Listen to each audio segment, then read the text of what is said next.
The 2019 Overwatch League playoffs are finally upon us. The final 12 teams remaining have worked very hard to get where they are today, and now an opportunity to hoist the championship trophy in Philadelphia has presented itself. But before getting into the final 8 that will duke it out in a double elimination bracket, we first have to get through the play-ins to decide which two teams will get the 7 and 8 seed respectively. Sure, we don't get any stage playoffs after the conclusion of stage 4, but at least we still get some bonus entertainment before the playoffs get underway. This is a very exciting time. 2 of these 6 teams will get the opportunity to keep their playoff aspirations alive. The 6 Braid teams that played good enough to make the play-ins are the London Spitfire, Seoul Dynasty, Guangzhou Charge, Philadelphia Fusion, Shanghai Dragons, and Chengdu Hunters. Each of them have a story that led them to this path. Let's take a few moments to discuss how each of these teams have been doing. Starting with London, they narrowly missed out on the top 6 and they had quite the up and down season. They started off not being able to adapt to the GOATS meta and they appeared to be suffering from a championship hangover. But then in stage 2, they turned it around and made the playoffs. Even if they did suffer an early exit at the hands of the Spark, they were at least showing improvement. But then stages 3 and 4 saw many more ups and downs with mediocre to slightly above average records. To the surprise of many, the Spitfire still weren't that dominant even when the meta shifted back to one that involved comps from their playoff run last year. But even so, it's difficult to count them out no matter what you think of them. If there's one team I'd be afraid to compete against when the stakes are at their highest, then it's these guys. Moving on to the Dynasty, they were able to come back from a disappointing season 1 by making 2 stage playoff appearances and getting 8th place in the league. But the big issue with Seoul has lied within their consistency. On some days they've looked like one of the scarier teams in the league, but on others it's hard to really think of them as much of a threat at all. But it's hard for me to complain about Seoul other than that, I feel. Their roster has looked really well rounded this year, with breakout stars like Marvel, Michelle, and Fitz leading the way. They don't look like the same choke artists from last year either, and having your worst record in a stage be 3 and 4 really isn't all that bad. This tells you that they were at least winning some games that they were supposed to, even if they were struggling. Moving on to the Charge, they started off the year with a pretty underwhelming 5 and 9 record. They were straight up not good on GOATS, and many of their team members were either inconsistent or weak links. But then they seemingly came back out of nowhere with back-to-back solid performances in stages 3 and 4 that made them look like those dark horse contenders that many people thought they may have been coming into 2019. This level of dominance that they've shown in particular over the past month or so has been unreal. And if they keep this up during the postseason, then it's hard to imagine that many teams will have what it takes to not get overwhelmed by them. When talking about the Fusion, they have been nothing short of bizarre. After a solid 5 and 2 start, they seem to look a lot more like their former selves in 2018 by consistently trading wins and losses for what seems like the rest of Season 2. They didn't appear to be anything impressive when having to play GOATS, and surprisingly, that didn't change when the role lock was introduced. Sottle still looks detrimental to the rest of his team at times, and more importantly, Carpe has been unable to return to his top form. The man who was largely responsible for Philly's success last year has become a shell of his former self with how shaky he's been on stage as of late. But if there's one other team that knows how to go on a run that isn't named London, then it's these guys. Even if they have been average this year, you never really can truly count them out. Then of course there's the Shanghai Dragons. These guys have grown a lot and improved as an organization since going 0-40, but this season has still been kind of a roller coaster ride for them and their fans. They started off the year pretty unsuccessful because of GOATS, but then in stages 2 and 3 they really started to pick things up. Making the adaptation to counter GOATS through Sombra and triple DPS in stage 3 was genius. Instead of conforming to a meta they aren't comfortable in, they used their comfort picks instead, and it yielded some pretty positive results, I'd say. 2 straight playoff appearances and a stage 3 title speaks for itself, but surprisingly, their positive vibes and confidence came to a screaming halt when the role lock went live. You'd think they probably would play well since they got to use a lot more DPS and Orisa Hog, but no. They have looked absolutely horrible compared to a majority of other teams while playing what was meta during stage 4. Not only did their horrendous 1-6 record ruin any chances of making the top 6, but looking so vulnerable to end the regular season is really dangerous. You need to have the utmost confidence in the playoffs, and I don't know if the Dragons have that mindset right now. Shanghai could easily be the most exposable team in the plans if they can't figure out Sigma or some other comp that works for them. And lastly, we have everybody's favorite anti-GOATS team, the Chengdu Hunters. And what can I say about these guys other than that they have been the definition of average? Every single stage feels like the same thing. For a while, they were so cool because they played DPS and Wrecking Ball so much while everybody else basically just stuck to GOATS. But even though they were beating some good teams here and there, they were also losing very winnable games at the same time. This pattern has basically been rinsing and repeating itself all year. They went 3 and 4 for 3 straight stages, then went 4 and 3 to end the year. At first these guys were special, but now that everybody plays DPS, what makes these guys so unique other than how much they play Wrecking Ball? And what reason is there to think they will make it out of the play-ins? Well, I suppose we could get our answer in just a few short hours. Okay, the stage has been set.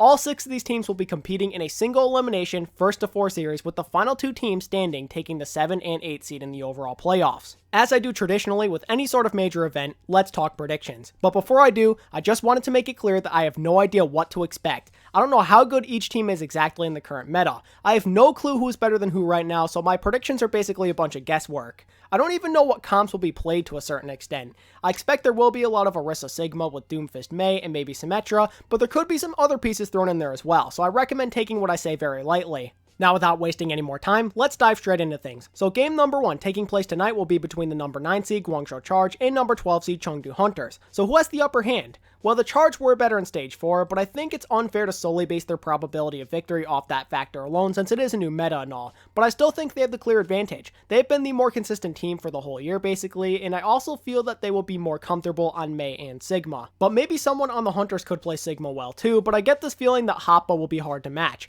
Hoppa has proven to be a superb flex, so naturally, him on Sigma seems like a really good idea. The man can play Diva, Hog, Zarya, Tracer, and Pharah. If he can flex onto all of these heroes while performing exceptionally well on them, then I see no reason why he couldn't do the same on Sigma.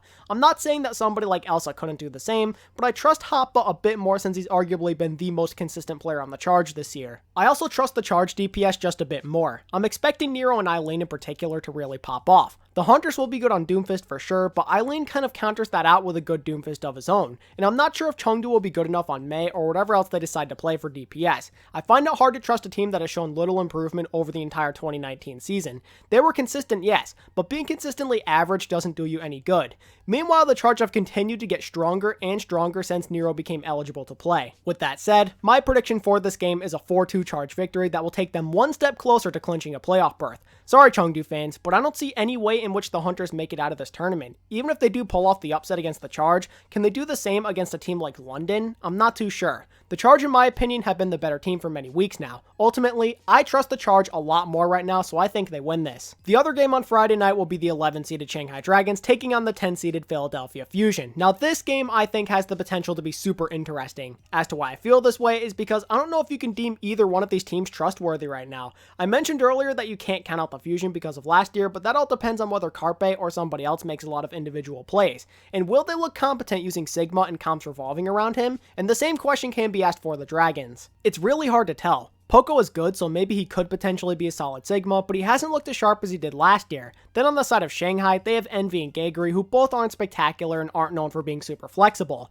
I guess Gamsu technically could play him too, but then that leaves a hole on main tank unless Shanghai has some sort of unique strategy that doesn't completely follow the meta. The Dragons playing so poorly to end the year is definitely concerning, but Youngjin could be the savior they need since he's got a good Doomfist. But at the same time, their Mei situation is still not good, and I fear that may be something that holds them back. Meanwhile, the Fusion have a solid Mei player in EQO, but again, Carpe has been slumping, and I don't know how confident I am in his ability to play well while flexing when he's looked pretty shaky on his comfort picks. So if I had to take a guess, I would say the Dragons and Fusion are pretty much even when it comes to tank and DPS. They have unanswered questions at tank and have one strength and weakness on DPS. It's hard for me to pick a winner here. It's the battle of underwhelming teams who depend on their DPS to make big plays. The Fusion usually depend on EQO and Carpe, then the Dragons defer to Diem and Ding. But just because the Dragons look like they have no confidence right now, I think I'll pick the Fusion to win 4-3. I think there's potential for this game to be a struggle for sure. I'm not liking either of these teams right now, so I would be surprised if either one of them made a deep run in this tournament or even looked good in tonight's game for that matter.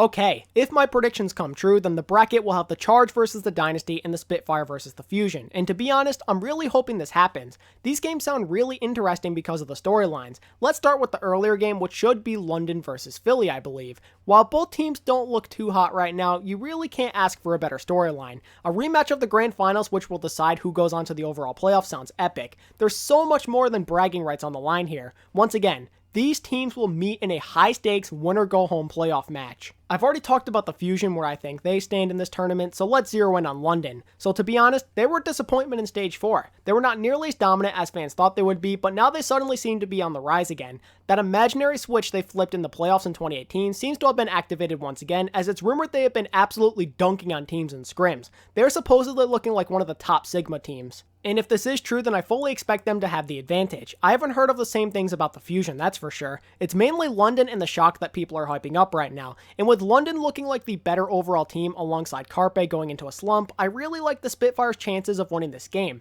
In fact, I think they win it with relative ease. Other than maybe EQO and Carpe if he actually shows up, the Fusion don't really seem like they have the firepower to keep up. I'm expecting a similar outcome to the Grand Finals where it's pretty one-sided in favor of London, so I say they win it 4-1 and clinch that number 7 seed in the playoffs. Now let's talk Seoul and Guangzhou. So as we all know, their match in Stage 4 resulted in a very epic reverse sweep pulled off by the Charge. This set was incredibly close, and you already know that Seoul will be extra motivated to win because of that. Plus, I'm sure they want to give their fans that playoff run they never got in 2018. Guys like Jaehong, Fleta, and Toby probably want to make it up to their fans very badly. I already mentioned what I think of the Guangzhou Charge right now, so let's focus in on Seoul before I pick a winner. The Dynasty are in a very unique spot. It's so hard to know what to expect from them since they are without a doubt one of the most unpredictable teams in the league. Seoul is scary when they show up. They'll dismantle you into pieces, but when they're off, we see outcomes similar to that Philly game. They are such a hard team to get a gauge on. But from what I've heard, Zumba is a pretty good Sigma, so maybe he gets promoted to the starting lineup and ends up being the X factor that the Seoul Dynasty need to advance. But at the same time,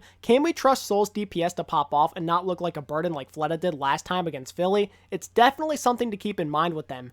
All of their new players, when they show up, will make Seoul a very well-balanced machine that's hard to stop. I like the sense of mystery that Zumba may bring to the table as well, but I don't know if it'll be enough, especially because I believe the Sigma situation will even out because of Hotba. I think this game will be somewhat close for sure, but I'm liking the Charge a bit more right now. I think that the Charge are just better equipped to succeed in the current meta. The big thing that separates the two teams in my opinion is without a doubt their DPS.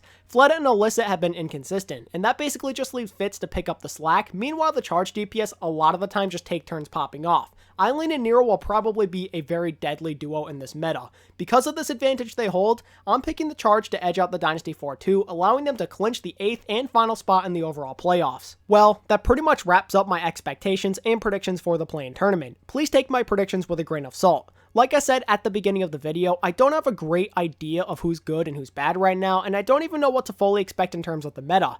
After the play-ins this weekend, I feel that making predictions and understanding what the meta is will be a little easier. So the play-ins are kind of like a test for me to make guesses to see what I'm right and wrong about. But regardless of who's good and which teams win and lose, I for one am very excited to see how things turn out and what Sigma comps will look like in the Overwatch League. And now I turn things over to you since I'm basically done here. Make sure to let me know who you think wins the play-in matches this weekend down in the comments section. And if you enjoyed this content, then be sure to like and subscribe. You can also further support me by following me on Twitter at ATP Overwatch and by joining my Discord server through the link in the description. As always, thank you all so much for watching today's video. I really do appreciate it. And until next time, this is ATP signing out.